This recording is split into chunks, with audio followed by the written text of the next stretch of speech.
আজকে আমি বানাবো গান্ধারি পাতার ঝোল, তার জন্য আমি গান্ধারি পাতা তুলে নিয়ে চলে এসেছি। ধুয়ে নিয়েছি, পাতাগুলো ভালোভাবে বেছে নিয়েছি, আবার ভালোভাবে ধুয়ে নেব। পাতা ধুয়ে নিয়ে চলে এসেছি, এবার পাতাগুলো কেটে নেব। কাটা হয়ে গেছে। এখানে আমি একটা মশলা বানাবো, তার জন্য নিয়েছি রসুন, আদা, গোলমরিচ নিয়েছি আর জিরে নিয়েছি। ভালোভাবে শিলপাটাতে বেটে নেব। বন্ধুরা, আপনারা সর্দি কাশিতে এই গান্ধারি পাতার ঝোল খেয়ে দেখবেন, উপকৃত হবেন। আপনারা চাইলে খালি পেটেও খেতে পারেন। এই দেখুন গান্ধারি পাতা বাটা হয়ে গেছে। এখানে আমি কড়াই বসিয়ে দিয়েছি, কড়াই দিয়ে দিলাম সর্ষের তেল। আপনারা চাইলে ঘি ব্যবহার করতে পারেন, আমি কিন্তু এখানে সর্ষের তেল ব্যবহার করছি। আর এখানে আমি বাটা মশলাটা দিয়ে দিয়েছি। বাটা মশলা দিয়ে একটু কষে নেব মশলাটা, তারপরে গান্ধারি পাতা দিয়ে দেবো। এই দেখুন আমি মশলাটা কষে নিচ্ছি ভালোভাবে, যাতে কাঁচা গন্ধটা চলে যায়। এই দেখুন আমি গান্ধারি পাতাটা দিয়ে দিয়েছি। গান্ধারি পাতাটা দিয়ে ভালোভাবে 2 মিনিট ধরে কষে নেব।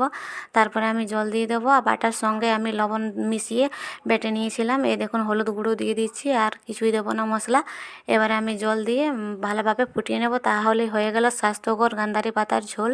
এই দেখুন আমি জল দিয়ে দিয়েছি। এবারে গান্ধারি পাতার ঝোল হয়ে গেছে, নামিয়ে নিলাম। উপর থেকে একটু ঘি দিয়ে দিলাম।